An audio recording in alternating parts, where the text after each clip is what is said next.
right, folks, welcome to Washington. And there's something going on at our hotel here because when we got here at about 3 a.m., and that's another story. And we'll get to that in a second. We got off the elevator and there was a dude talking into his sleeve with an earpiece. There were 3-4 police cars, lots of black, shiny, non-marked vehicles hanging around.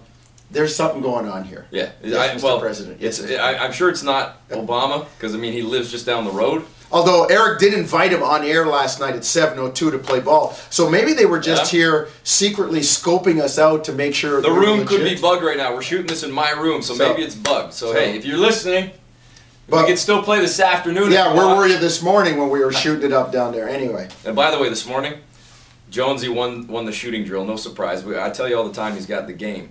I had him on the brink.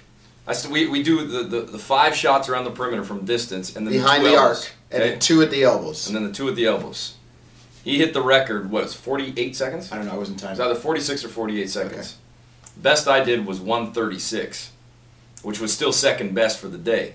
But he had a 4 for 4 going, banged the corner 3, boom, banged the elbow boom. 3, and top then I of the spent lane. like about 1:20 in the left corner. And finally knocked down the shot that went boom, boom from the elbow. So I hit every shot. I only missed from one spot, but still ended up like 30, 45 seconds behind him. Anyways, you're talking about the Secret Service and the hotel and 3 a.m. This is one of the things, and I'm speaking for both of us, I think, here. Preface, the life is still good. The job is still good. We're not complaining, okay? There are many of you out there that do far worse jobs than we do, and we probably do worse jobs than some of you out there as well. Everybody's got a job. You do what you got to do to put food on the table. That said, great job, great life. But it is a job. The glamour of the NBA sometimes. Last night we signed off the air at 9:40. Zach Cooper did the post-game show last night because we had to get to the airport to fly. Listen to him on the radio on the way to the airport. Yeah. So we signed off at 9:40. We did not take off from Toronto till 2 minutes after 1.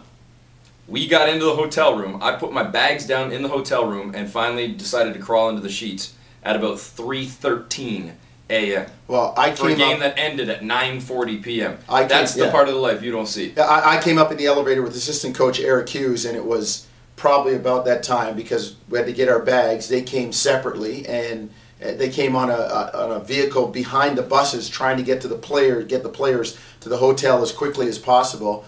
And they went to bed, and the bags were probably brought up to the room. I went down to get mine, saw assistant coach Eric Hughes. We were coming up in the elevator.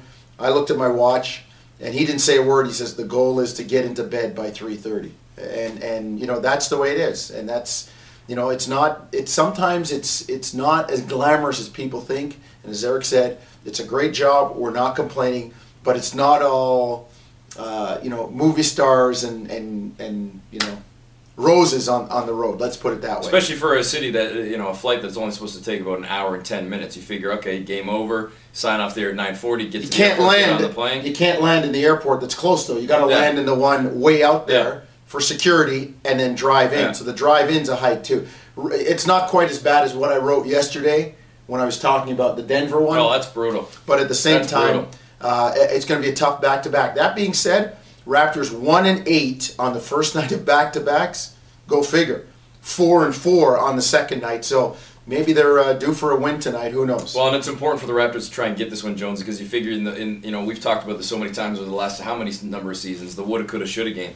That game was there for the taking on Wednesday. They lost. They ultimately weren't able to close out. Last night, a team that at the very least you should be able to go toe-to-toe with. You got hammered in the first half. You held them well in the second half, but still never really got closer than, what, 5 points, I think, yesterday in the second half? They beat you. 5, 6, they beat you, period. So now you go from being that close to momentum on Wednesday, maybe sweeping the homestand with that game against the Pistons last night. You ride momentum to now, 1-2 on the homestand, starting a 5-game road trip on a back-to-back with 4 superior opponents coming up after this one tonight. And if you don't take care of business, as much as we have talked about the playoffs still being in the picture, and I'll continue to do so as long as it's like 4 or 5 games or less, if you come home from this road trip, Jonesy, with 30 losses already on the season, or more, and you're not even at the end of January, that doesn't bode well. No, it doesn't. And we talked about how, you know, it looks like 33. That's my BlackBerry blinking off. 34 wins could get you into the last spot in the playoffs, which I still think is a good idea for those of you out there saying, well, no, losing, get the draft pick. I'm not going to go into that scenario again. But at the same time, you think about it, the experience would be great. But you can't, you reduce your margin for error if you're trying to get to 32, 33 wins and you're sitting at 14, but you only have, 40 games to go. I mean, even now they can still play under 500. Still got to pick it up a bit and be in contention. So this is a critical stretch right here in the middle part of the month. That's probably the manager out Subway saying, "Where are you guys?" Yeah. It's lunchtime and I haven't seen you yet, so we need to get rolling. All right. No pregame. No pregame tonight. We're up cold, folks, at 7 o'clock.